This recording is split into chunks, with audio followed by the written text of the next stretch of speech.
discuss about the dietary aspects of constipation. Constipation यानी कि कब्ज़, जो हमारे यहाँ लोगों में बहुत ज़्यादा अनफॉर्चुनेटली देखने में आ रही है। मेरे पेशेंट्स में भी उसकी रेशो जो है वो बहुत ज़्यादा बढ़ती जा रही है।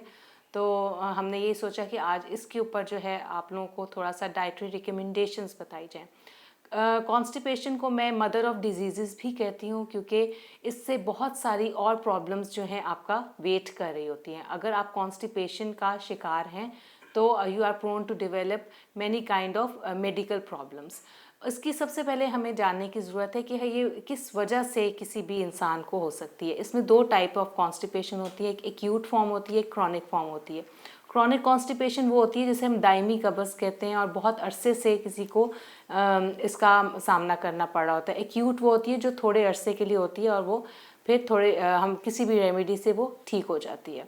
इसके अलावा अगर हम कॉजेज़ की बात करें तो अगर कोई बंदा सेडेंट्री लाइफस्टाइल का शिकार है, वो सारा दिन बैठा रहता है, तो उसको कब्ज़ का मसला हो सकता है। इसी तरह कोई पानी कम पीता है तो उसको कब्ज़ का मसाइल का सामना करना पड़ सकता है। इसके अलावा कोई अद्वियात इसका इस्तेमाल जो है वो कब्ज़ की तरफ ले जाता है। तो कॉन्स्टिपेशन का कॉज को रूल आउट करना बहुत इम्पॉर्टेंट है कि किस वजह से कॉन्स्टिपेशन हो रही है। कॉन्स्टिपेशन के जो जर्म्स हैं वो इनहेरिटेडली भी कुछ आते हैं कि अगर आपके फैमिली में जेनेटिक्स में क्रॉनिक कॉन्स्टिपेशन रहती है और जीआई के कुछ इश्यूज़ रहते हैं तो आपके अंदर भी चांसेस है कि वो डेवलप हो जाएंगे। इसके अलावा फैमिली लाइफस्टाइल, डाइटरी लाइफस्टाइल बहुत काउंट करता है।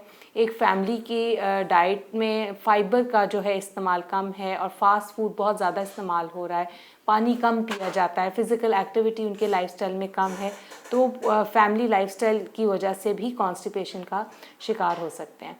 तो इसको हम किस तरह जो है ठीक कर सकते हैं। सबसे पहले तो पेशेंट को हाइड्रेशन की तरफ लेकर जाते हैं कि वो पानी का ज़्यादा से ज़्यादा इस्तेमाल करें। फिर उनकी डाइट के अंदर हम फाइब्रस फूड को ऐड करते हैं, जिनके अंदर हम उन्हें रिकमेंड करते हैं कि अगर वो फल भी खा रहे हैं तो वो छिलके समेत खाएं, ताकि उनके अंदर फाइबर की मिकदार जा रही हो।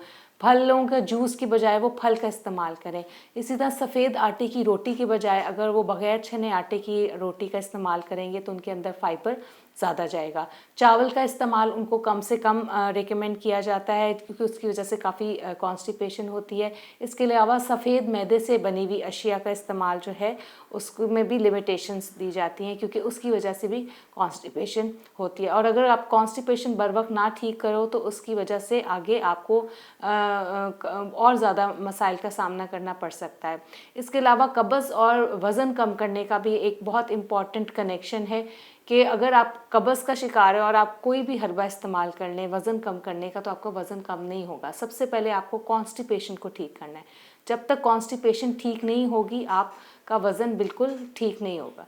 तो इसमें बहुत सारी आपको बैलेंस डाइट लेने की ज़रूरत है, यानी कि आपकी ग़िज़ा में दलिए का इस्तेमाल हो, फ्रूट्स का इस्तेमाल हो, सब्ज़ियों का इस्तेमाल हो, कच्ची सब्ज़ियों का सलाद का इस्तेमाल करें। रात को सोने से पहले गर्म दूध का इस्तेमाल हो, ऑलिव ऑयल, कैस्टर ऑयल जो है वो हम दूध में डाल के इस्तेमाल कर सकते हैं। हमारे यहाँ इसबगोल का इस्तेमाल जो है वो बहुत ज़्यादा लोगों में देखने में आया है, लेकिन उसको इस्तेमाल करने का भी एक तरीका है, जिसकी वजह से जो है जो लोग नहीं जानते उस तरीके इस्तेमाल को, तो वो गलत इस्तेमाल से भी उनको फ़र्क नहीं पड़ता।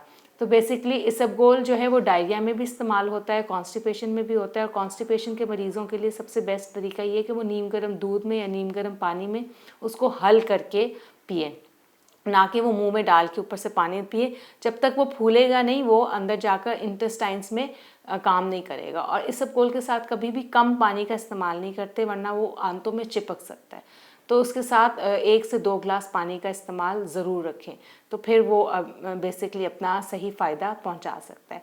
तो कॉन्स्टिपेशन के लिए बेसिकली हमें क्या चीज़ मॉनिटर करनी है, हमारा लाइफस्टाइल, कि हमने इर्द गिर्द देखना है हमारा लाइफस्टाइल क्या है, उसमें क्या चीज़ जो है वो अनहेल्दी आ रही है जिसकी वजह से हमें कॉन्स्टिपेशन हो रही है।